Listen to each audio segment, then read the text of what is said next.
Smart Investor, pandemi COVID-19 diawali dari Wuhan, Cina hingga episentrumnya bergeser ke Eropa dan Amerika Serikat saat ini. Korban terinfeksi seluruh dunia kini mendekati 1,2 juta orang dengan korban jiwa lebih dari 100.000. Amerika mencatat korban terbesar saat ini sekitar 309.000 orang terinfeksi, hampir 4 kali lipat dari Cina dengan lebih dari 33.000 korban jiwa. Setelah rehat beberapa pekan, kami kembali dengan prospek pasar mingguan. Dalam video ini bersama saya Pak Remen Abadi dari Research Department Valbury Asia Futures. Halo Pak Remen. Halo Ika. Ya, bagaimana update pasar terkini Pak sejak wabah COVID nih Pak? Ya, wabah COVID-19 membuat para pelaku pasar lari dari aset-aset berisiko, ya, seperti bursa saham dan masuk ke aset-aset aman risiko seperti aset safe haven kayak mulai dari emas hingga obligasi pemerintah dan bahkan cenderung mereka memegang cash dalam hal ini dalam denominasi dolar Amerika Serikat. Dalam tabel berikut kami menjelaskan mengenai update pasar terkini mulai dari aset berisiko bursa saham hingga yang aman berisiko. Nah, ini indeks Dow Jones mencatat tekanan sekitar 30%-an ya sejak sebelum COVID-19. Lalu indeks saham Shanghai mencatat tekanan sekitar 11%, Hang Seng hingga 20-an persen. Lalu bursa saham Eropa mencatat tekanan 30% ya, sekitar 30% sejak sebelum COVID-19.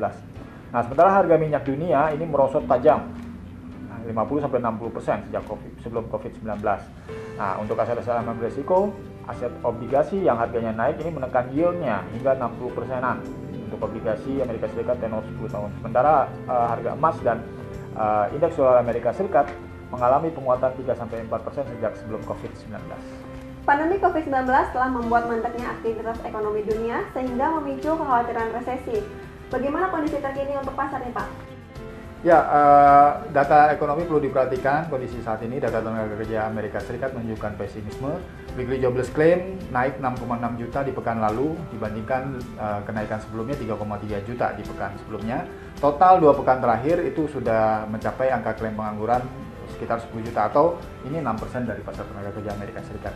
Unemployment rate naik 4,4% di bulan Maret dibandingkan Februari 3,5%. Ini kenaikan bulanan terbesar yang sejak tahun 1975. Lalu non-farm payrolls itu merosot jauh, minus 701.000 di bulan Maret dari sebelumnya kenaikan 275.000. Ini merupakan penurunan terbesarnya sejak tahun 2009. Amerika Serikat diperkirakan akan kehilangan 20 juta tenaga kerjanya sehingga dapat menekan lagi non-farm payrolls ke depannya. Dan ini dapat mendorong unemployment rate untuk naik ke atas 10% atau rekor tertingginya. Nah, yang berikutnya adalah suku bunga 0% dan stimulus moneter. Ini dilakukan Bank Sentral Amerika Serikat untuk pemangkasan suku bunga tersebut dari level 1,50%. Jadi sudah 150 basis point melakukan pemangkasan suku bunga di bulan Maret untuk menanggulangi dampak COVID-19. Nah, ini bahkan diikuti dengan stimulus moneter tanpa batas. Belum ada tanda-tanda pandemi COVID-19 mereda. Amerika Serikat sendiri masih berpanjang masa lockdown-nya sampai 30 April dan masih mungkin bisa diperpanjang hingga Mei 2020.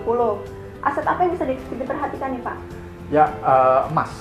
Jadi ini dapat menjadi aset incaran pelaku pasar di tengah kekhawatiran ya, dan stimulus moneter besar-besaran. Untuk jangka pendek pekan ini bisa diperhatikan peluang kenaikan harga dengan melihat kisaran 1.600 sampai 1.575 sebagai potensial support.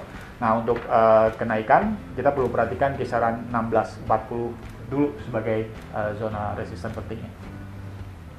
Demikian Smart Investor, semoga bermanfaat dan menjadi peluang untuk Anda pekan ini. Jangan lupa like, subscribe video ini, dan sampai jumpa.